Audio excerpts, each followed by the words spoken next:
जय गुरुदेव।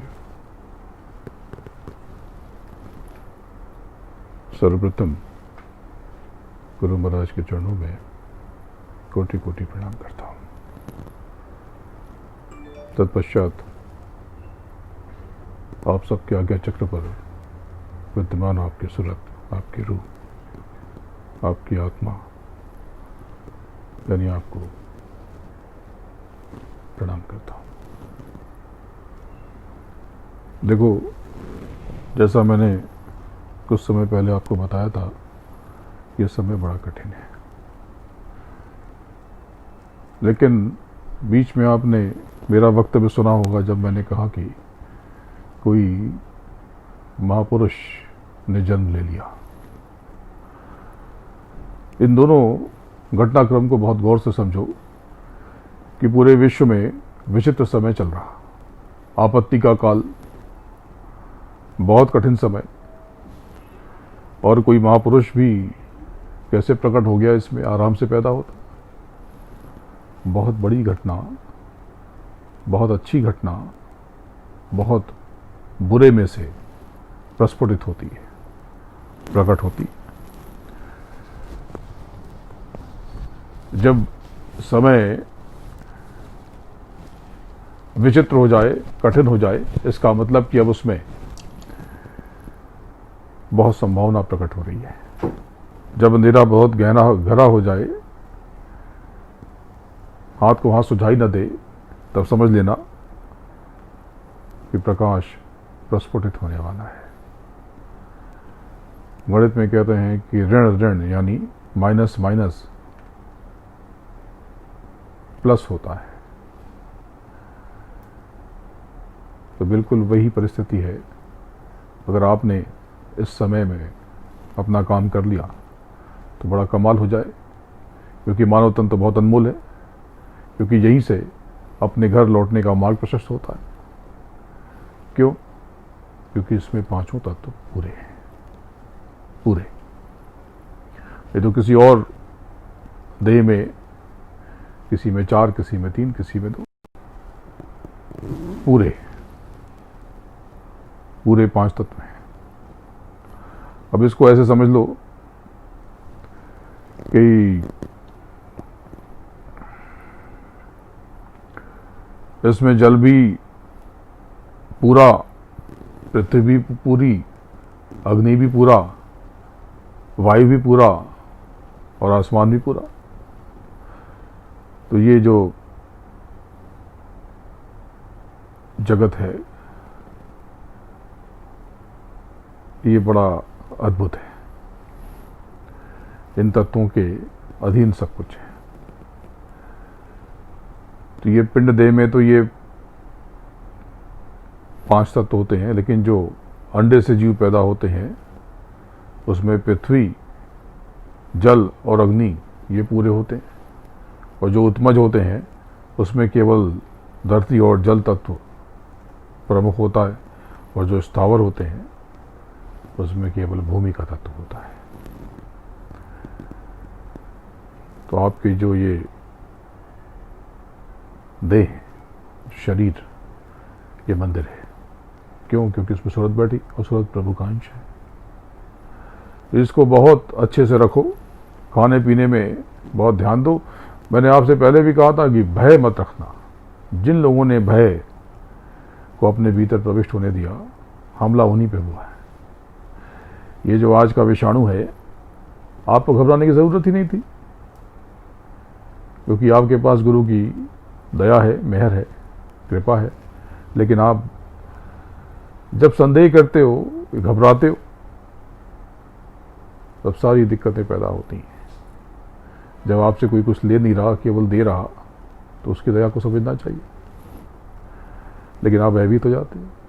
ये भयभीत होना एक प्रवृत्ति है, ये आप जानबूझ के नहीं करते हो, लेकिन इसका उपाय भी तो है भरोसा, विश्वास, यकीन। ये यकीन करोगे तो आपका जीवन आमूलचूल रूप से परिवर्तित हो जाएगा। क्योंकि ये जो 5 तत्व हैं, ये बड़े विलक्षण हैं। आपके जीवन की बहुत सारी गतिविधियां इसके चारों तरफ समाहित है। मैंने कई बार आपको बताया, जो पुस्तकों में नहीं लिखा वो भी बताया। आपकी देह में जो काम पैदा होता है ये जल तत्व से पैदा होता है। ये जो आपके भीतर ऊर्जा है, जो आप बहुत मेहनत करते हो, बहुत कठिन कठिन काम कर लेते हो, क्रोधित हो जाते हो, ये अग्नि तत्व से। तो बहुत इच्छा, बहुत हासिल कर लेना चाहते हो, महत्वाकांक्षा और लोभ, ये वायु से। और बहुत लगाव, आकर्षण, मोह, ममता, ये सब धरती तत्व से। और अहम, मैं कुछ हूं, ये भाव पद का, प्रतिष्ठा का, जाति का, धन का, शिक्षा का, ज्ञान का, गुरु की नजदीकी का, समाज में कुछ होने का, ये जो भाव है अहम, ये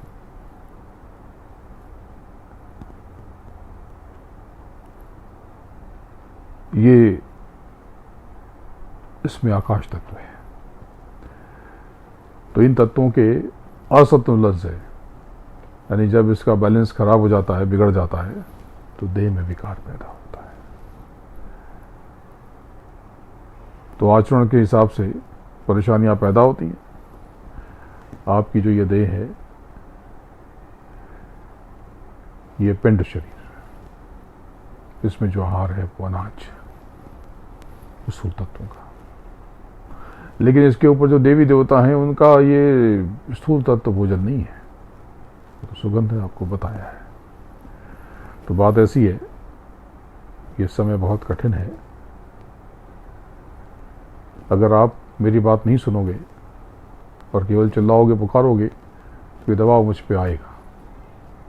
मैं आपके बीच में बहुत कम आ रहा हूँ। ये प्रेमी प्रार्थना कर रहे थे, तो ये कहीं और बैठे, तो लोगों ने समझा कि मैं यहीं पे। नहीं, इनसे भी मिले हुए कई दिन हो गए, मेरे ख्याल से 5-6 दिन तो हो गए आप लोगों के पास आए हुए। हाँ, इतना हो गया। तो मैं सिर्फ आप लोगों के काम में लगा। अगर आप मेरी सहायता करना चाहते हो और इस आपत्ति में से बाहर निकलना चाहते हो, तो पूरा विश्वास, पूरी श्रद्धा, पूरा यकीन, संदेह मत लाना। और सबसे आवश्यक है, भयभीत मत होना। आपको कुछ भी नहीं होगा, लेकिन जहां आपने भय को आने दिया, अब तो कुछ ना कुछ हो जाएगा। अभी एक प्रेमी परिवार है, तो ऊपर किसी की बिल्डिंग में हो गया, उनकी देवी जी घबरा गई, डर गई, बस काल के दूतों ने हमला कर दिया। हालांकि अब बहुत बेहतर है, मैं उनके पास रहता हूं, यहां से बैठ करके आप सबके साथ।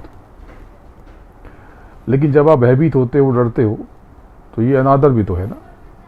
जब आपको कहा गया कि कुछ नहीं होगा, इसका मतलब कि आपको यकीन नहीं, अब आपको लगता है कि कुछ हो जाएगा।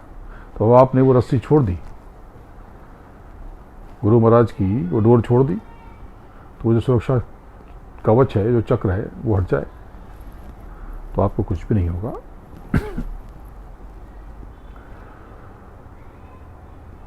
ये तो प्रार्थना कर रहे थे, तो मुझे खबर मिली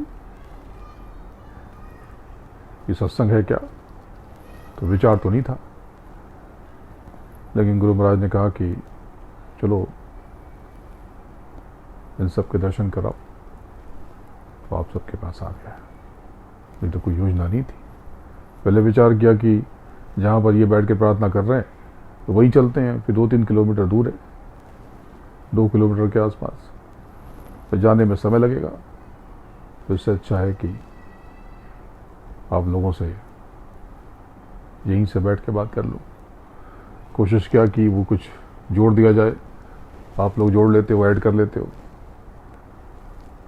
पर वो नहीं हो पाया। चलो, बड़ा अच्छा है, आप चिंता मत करना। देखो, ये जो आपकी स्थूल देह ये जो आपकी स्थूल देह है, इसकी पहुंच केवल मृत्यु लोक तक है, केवल यहीं तक है। इस देह को पहन करके, इस देह में रह करके आप ऊपर के मंडलों में नहीं जा सकते।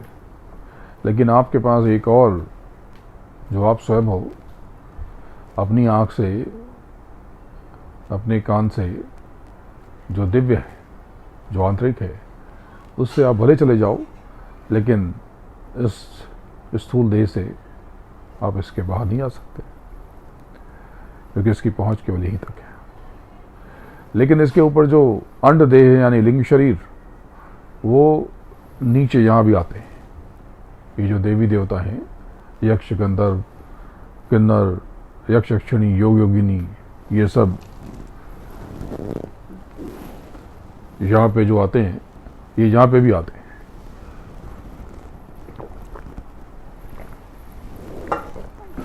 जो आप देखते हो यज्ञ करते हैं, हवन करते हैं, सुगंधी, ये ग्रहण करने आते हैं। आप कई बार देखते हो, तस्वीर खींचते हो, कभी कभी कोई आकृति आ जाती है, तो उनकी पहुंच मृत्यु लेख से लेकर के जंजरी द्वीप तक, जंजरी द्वीप तक तो उनका पूरा नियंत्रण है, वहां आना जाना हो सकता है, लेकिन उसके ऊपर फिर वो नहीं जा सकते। लेकिन इसको कैसे यूं समझो कि जैसे आप महाराष्ट्र में हो, मैं महाराष्ट्र में हूं, लेकिन महाराष्ट्र से, चूंकि एक राष्ट्र में हम बंधे हुए हैं सारे प्रदेश, तो हम महाराष्ट्र से गुजरात जा सकते हैं, राजस्थान जा सकते हैं, मध्य प्रदेश जा सकते हैं, उत्तर प्रदेश, बिहार, उत्तराखंड, छत्तीसगढ़, केरला, तमिलनाडु, कर्नाटक, कहीं भी ऊपर, कश्मीर, कहीं भी जा सकते हैं, चारों तरफ जा सकते हैं, लेकिन इस सीमा के अंदर में। इसके बाहर जाना हो तो ऐसे नहीं जा सकते, लेकिन व्यवस्था अलग है, उसके लिए फिर वीज़ा लेना पड़ता है। तो जो हमारी पहुंच है एक सामान्य व्यक्ति की, बिना पासपोर्ट के, वो अपने इन प्रदेशों में जा सकता है। इसी प्रकार से स्थूल देह केवल मृत्यु लोक में, और इसके बाद जो देवी देवताओं की देह है, उनकी पहुंच उनके मंडलों तक से लेकर के मृत्यु लोक तक। इसके ऊपर जो शरीर है, ईश्वर के धाम तक, तो अयोध्या तक, जिसको सहस्त्रदल कवल भी कहते हैं, और उसके जरा ऊपर तक, और कारण देह, वो जो पवित्र त्रिकोण है, या नेत्रकुटी, गगन, महागगन और गुरुत्वपथ, यहां तक। स्थूल देह में तो सूरत कहाँ बैठी, आप कहाँ, यहां पर, आपकी रूह यहां पर अंदर केंद्र में, त्वचा पे नहीं। तो यहीं से ये उतर कर 6 दल की मृत्यु कमल में प्रविष्ट होती है, और उसके बाद अंतःकरण से, अंतःकरण भी यहीं पर है। ये देखो, यहां से लेके यहां तक जो त्वचा है ना, एक जरा सा, एक रेशा, एक बाल जितना आगे, यहां पर ऊपर यही अंतःकरण है, यहीं पे मन, बुद्धि, चित्त, अहंकार। बहुत बुद्धि लगाते हो या बहुत कुछ अच्छी होती तो बहुत से लोग यहाँ पर कुछ लगा लेते हैं, बाम वाम, यहाँ मालिश कर देते हैं तो आराम हो जाए।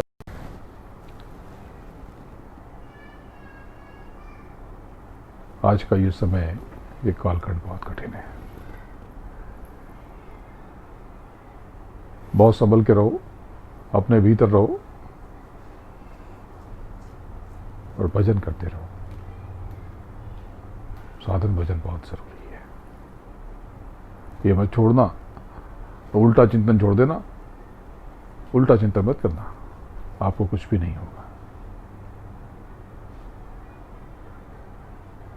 कुछ भी नहीं होगा। भरोसा रखना, लेकिन जहां भरोसा टूटेगा वहां पर तो कुछ न कुछ हो जाए। तो समय बहुत विचित्र है, इसमें अच्छा भी होगा और बुरा भी होगा। तो अपने में रहो, बहुत किसी से बहस मत करो, बहुत किसी से बातचीत मत करो, अपने भीतर रहो, अभ्यास करते रहो, गुरु महाराज को याद करते रहो। गुरु महाराज के चरणों में कोटि कोटि प्रणाम करता है।